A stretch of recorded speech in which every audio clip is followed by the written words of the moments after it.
I'm dying. I'm dying. I know I am. I have to get to the hospital right now. I started to realize that there was something really, really wrong. My heart was beating out of my chest. I was so shaky. I was so weak. And I realized that I couldn't feel my feet.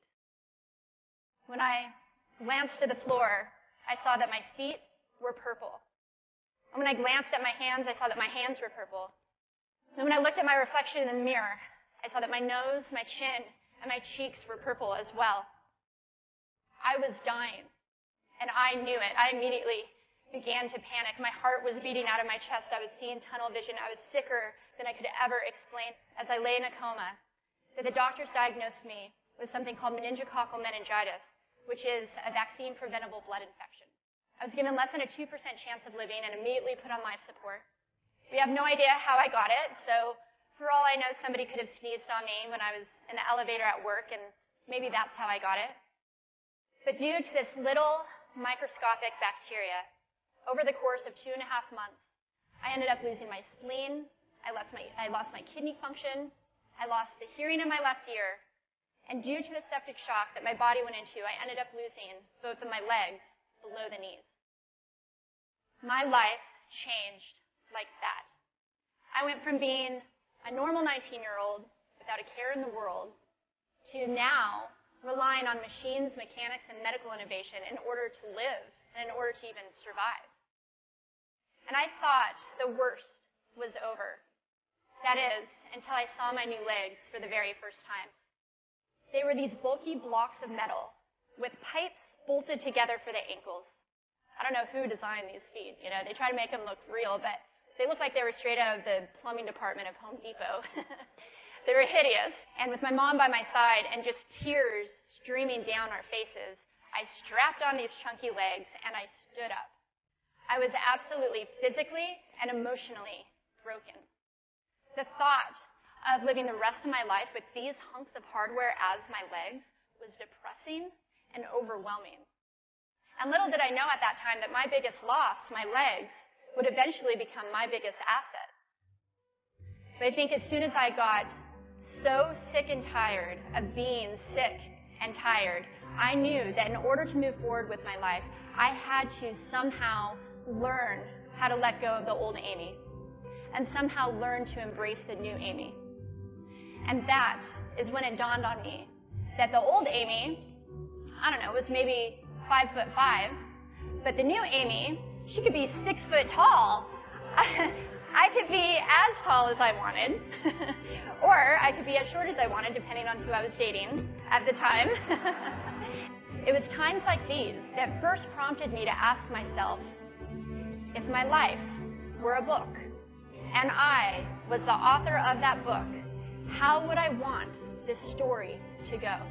I saw myself walking gracefully, and I saw myself somehow helping other people through my journey, and I saw myself snowboarding again. And I didn't just see myself carving down this mountain of powder, I visualized it so strongly that I could actually feel it.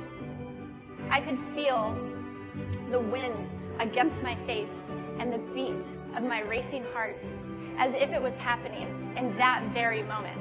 And that passion and that fire that I felt inside, that is when a new chapter of my life began. I was back up on a snowboard 4 months after losing my legs, although things didn't go quite as expected. And I hit this bump completely out of control, and I fell, and my goggles went one way, and my beanie went the other way, and my legs, still attached to my snowboard, went flying down the mountain.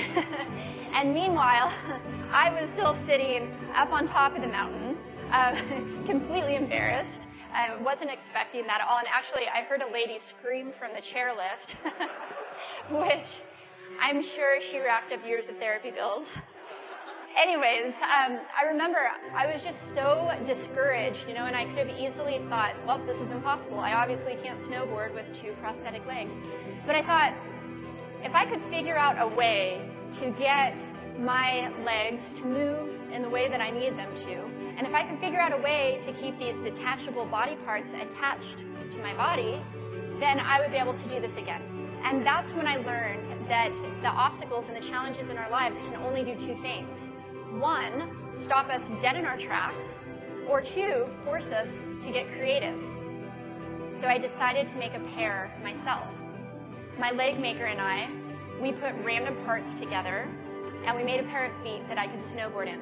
And believe it or not, these babies actually worked like a charm. But it was these legs and the best 21st birthday gift that I could ever receive, a new kidney from my dad, that allowed me to follow my dreams and to snowboard again. And then I went on to be the first ever female to win a bronze medal in Paralympic snowboarding.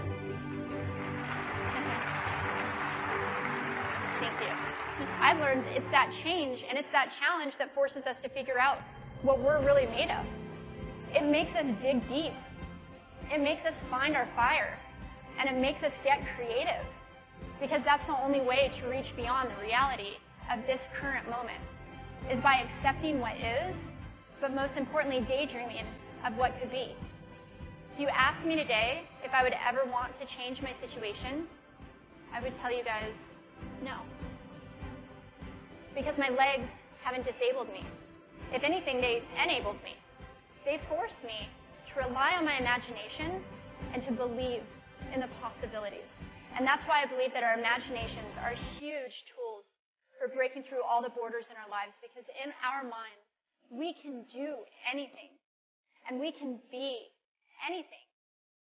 It's believing in our dreams and facing our fears head on that allows us to live our lives beyond our limits.